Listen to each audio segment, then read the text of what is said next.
70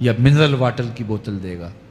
نہیں، قرآن بتاتا ہے اسے مائے حمیم دیا جائے گا، کھولتا ہوا پانی، اور وہ اتنا گرم ہوگا جب پینے کے لیے چہرے کے قریب کرے گا اس سے اٹھتی ہوئی بھاپ کی وجہ سے چہرے کی کھال ادڑ کے اس کے اندر گر پڑے گی، لیکن اس کے باوجود اس کو پینا پڑے گا۔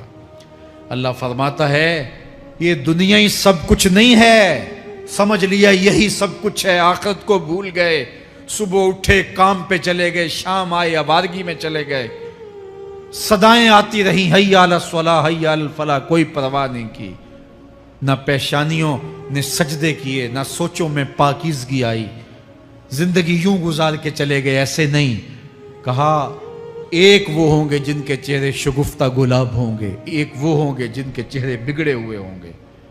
اللہ اکبر، کلا اذا بلغت التراقی، یہ تو قیامت کا منظر ہے نا، قیامت سے قبل بھی ایک منظر ہے، اللہ اس منظر کو بھی بیان کر رہا ہے، کلا اذا بلغت التراقی، ہاں ہاں جب جان گلے کو پہنچ جائے گی۔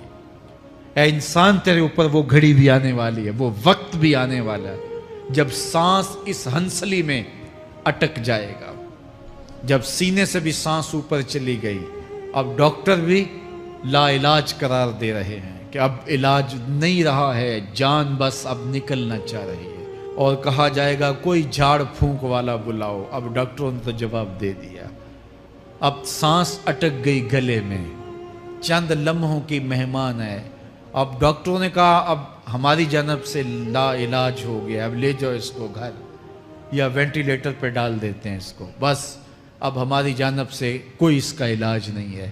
اب گھر والے روتے ہیں، کہتے ہیں کوئی جھاڑ پھونک والا لاؤ، کوئی دم والا لاؤ، شاید وہ کوئی دم کرے تو اس کی جان میں جان آ جائے، ڈاکٹروں نے تو لا علاج قرار دے دیا۔ وَظَنَّ عَنَّهُ الْفِرَاقُ، اللہ فرماتا ہے یہ تو جھاڑ پھونک والے کو ڈھونڈ رہے ہیں، لیکن جس کی سانس یہاں اٹکی ہے وہ سمجھ گیا ہے اب موت آ گئی ہے، اس کو یقین ہو گیا ہے کہ اب موت کے لمحے آ گئے ہیں، اب میں بچ نہیں پاؤں گا، اب آنکھیں تاڑے لگی ہوئی ہیں، وَالْتَفَّتِ السَّاقُ بِالسَّاقِ، پنڈلی پہ پنڈلی چڑھ رہی ہے، جب موت آ جاتی ہے تو پھر پنڈلی سے پنڈلی لپٹ جاتی ہے، اس کو پھر جدا کرتے ہیں، اور جدا کر کے دونوں انگوٹھے باندھ دیتے ہیں تاکہ پنڈلی کے اوپر پنڈلی نہ چڑھے۔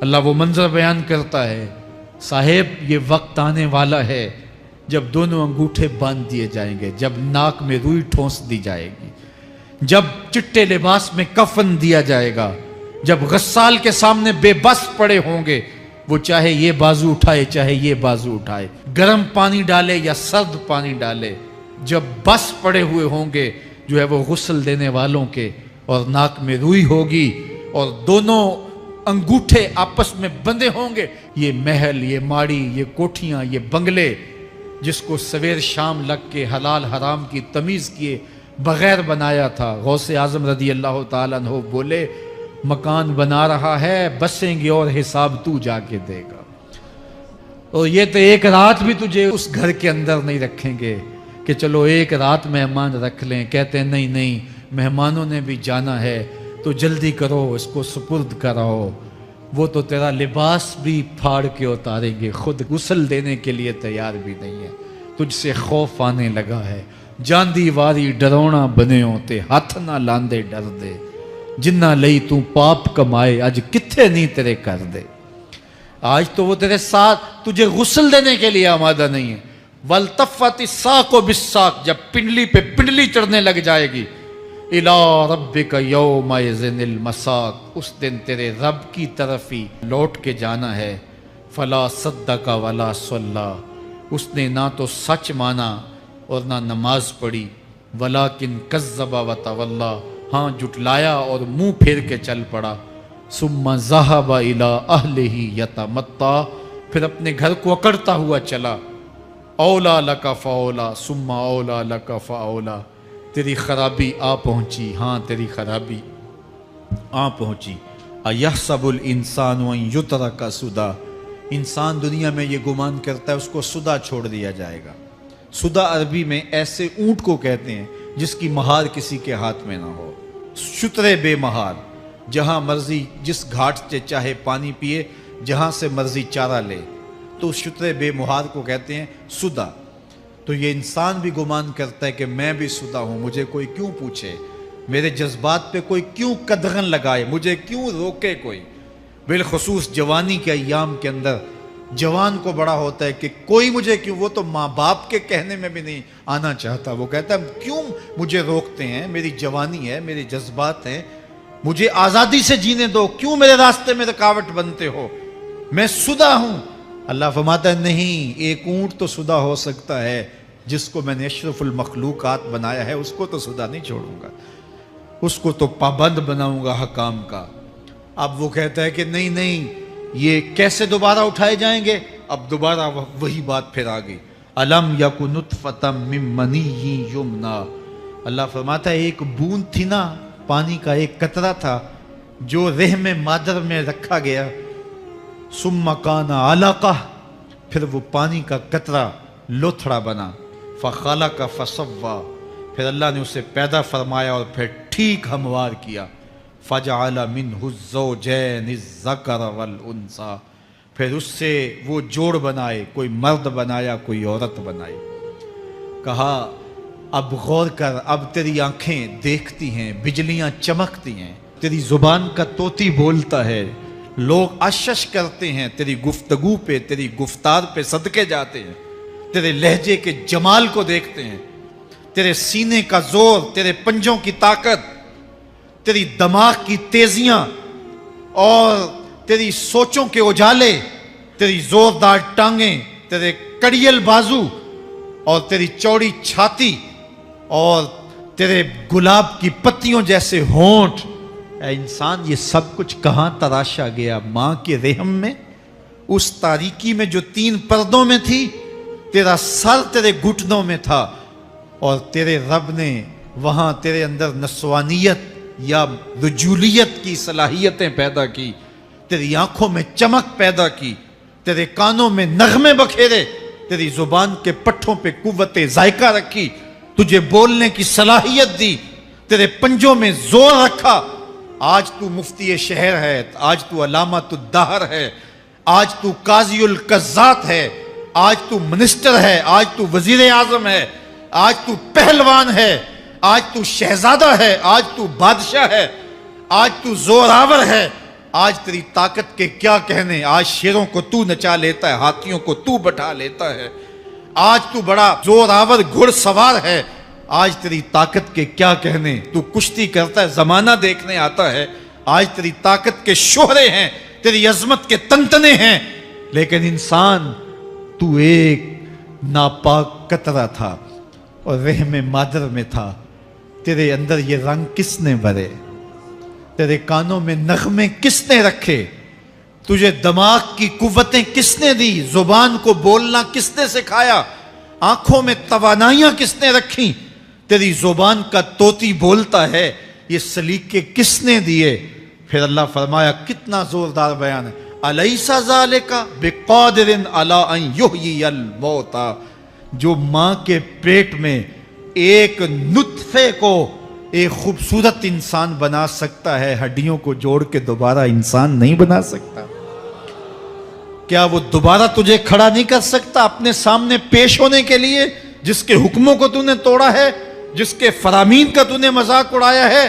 کیا وہ اتنا ہی بے بس ہے کہ اپنے حضور تجھے جو ہے وہ کھڑا ہی نہیں کر سکتا ہے؟ جس رب نے تجھے ماں کے شکم میں شکل دی، حضرت شیخ فرید الدین عطار بولتے ہیں، سانے کستی سلاتی می شود، ایسا کاریگر ہے مٹی سے بادشاہ بنا ڈالتا ہے۔ اس نے مٹی سے دارا و سکندر بنائے، اس نے مٹی سے جو ہے وہ رستم و سہراب بنائے، اس نے مٹی سے کیا کیا بنا دیا، جو مٹی سے بادشاہ بنا سکتا ہے، جو نطفہ رحم مادر سے جو ہے وہ شکل اور صورت اور رنگ اور جمال بنا دیتا ہے۔ تیری صورت نکھرتی ہے، تیرے ہونٹ گلابی ہیں اور تیری نرگسی آنکھیں ہیں، تیرے ریشمی بال ہیں اور تیری خوبصورت رنگت ہے، تو چال چلتا ہے تو لگتا ہے قیامت چل رہی ہے، تیرا قد رانا جو ہے وہ صنوبر کو شرماتا ہے، تیری گفتار کے تنتنے ہیں۔ جس نے اتنی خوبصورت شکل ماں کے رحم میں بنائی، کیا وہ ہڈیوں کو جوڑ کے دوبارہ انسان نہیں بنا سکتا؟ وہ دوبارہ انسان بنائے گا اور پھر تجھے اپنے حضور کھڑا کرے گا۔ اور ایک حدیث میں آتا ہے اللہ بندے کو اپنے حضور کھڑا کرنے کے بعد اپنے سامنے سے ہٹنے نہیں دے گا جب تک 5 سوال نہیں پوچھ لے گا۔ ان عمرہ ہی فیما افنا ہو، اس کی عمر کے بارے میں پوچھے گا کہاں ضائع کی؟ میں نے تجھے زندگی دی 60 سال 70 سال 40 سال 50 سال، اس زندگی کو کہاں گزار کے آیا ہے؟ ان شباب ہی فیما ابلا ہو، اس کی جوانی کے بارے میں پوچھا جائے گا جوانی کہاں گزار کے آیا ہے؟ مجنوں تو نہیں بنا رہا، خواہشات کا اسیر تو نہیں ہو گیا، دیوانوں کی طرح زندگی تو نہیں گزار کے آ گیا؟ تیری جوانی کسی چوک میں تو نہیں گزری، تیری جوانی آوارگی میں تو نہیں گزری، ساری رات سوشل میڈیا کے اوپر گندگی اور غلاستیں تو نہیں دیکھتا رہا؟ تیری زندگی گزری کہاں ہے؟ تیری جوانی گزری کہاں ہے؟ اگر کوئی جواب نہ ہوا تو پھر کیا جواب دے گا؟ اور وہ کتنا خوش نصیب ہوگا جو کہے گا مالک میری جوانی سجدوں میں گزری، میری جوانی قیام میں گزری، میری جوانی رکوع میں گزری۔ میرے حضور فرماتے ہیں سبعۃ یظلھم اللہ فی ظلہ یوم لا ظل الا ظلہ، 7 اشخاص ایسے ہیں قیامت کے دن جب کوئی سایہ نہیں ہوگا اللہ ان 7 کو اپنے عرش کا سایہ دے گا۔ ان میں سے دوسرا شخص میرے حضور نے بیان فرمایا وشاب نشأ فی عبادت اللہ، وہ جوان جس کی جوانی اللہ کی عبادت میں گزری۔ جوانوں اپنی زندگی کو مالک کی دہلیز پہ لے آؤ، جوانی وہی ہے جو مالک کی چوکھٹ پہ گزرے۔ اپنے دل کا تعلق جوڑو، عشق کرنا ہے تو پھر آمنہ کے لال سے کرو، محبت کا رشتہ ان سے جوڑو، تعلق کا ربط ان سے قائم کرو، جوانی کو دین کی راہ پہ ڈالو۔ اللہ اکبر، سنو میرے حضور کا فرمان انا حبیب اللہ، میں اللہ کا حبیب ہوں۔ پھر فرمایا الشاب التائب حبیب اللہ، جو جوان جوانی میں توبہ کرے وہ بھی اللہ کا حبیب ہے۔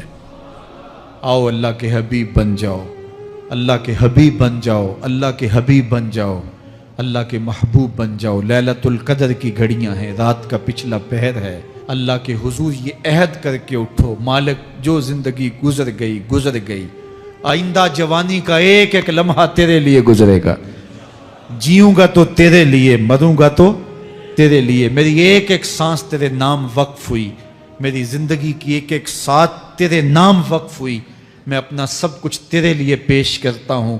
میری زندگی کا مالک بھی تو ہے، میری موت و حیات کا خالق اور مالک بھی تو ہے، یہ زندگی تو نے دی، تیری امانت ہے، تیرے حضور ہی پیش کرتا ہوں۔ اور لیلۃ القدر کی گھڑیوں میں اس عزم کے ساتھ گھروں کو لوٹو کہ اللہ میری زندگی کا ایک ایک لمحہ تیرے نام ہوا، آنے والے موسم تیرے نام ہوئے، میری جوانی تیرے نام ہوئی، میرے آنسو تیرے نام ہوئے، میری پیشانی تیرے نام ہوئی، میرے دل کی دھڑکن تیرے نام ہوئی، میری صلاحیتیں تیرے نام ہوئی، میری زبان بولے گی تو تیری تسبیح بولے گی، تیرے ذکر کے ترانے پڑے گی، میرے کان سنیں گے تو قرآن کے نغمے سنیں گے، میری آنکھیں دیکھیں گی تو مالک تیری قدرت کی نشانیاں دیکھیں گی، تیرے رسول کا روضہ دیکھیں گی، تیرا کعبہ دیکھیں گی۔ مالک میری زبان سچائی کے نور سے مالا مال ہوگی اور میں ساری زندگی تیرے نام کرتا ہوں۔ اور جب آپ اپنی ساری زندگی اللہ کے نام کر دیں گے تو پھر وہ پوری کائنات تمہارے نام کر دے گا۔ کی محمد سے وفا تو نے تو ہم تیرے ہیں، یہ جہاں چیز ہے کیا لوح و قلم تیرے ہیں۔ اللہ آپ سب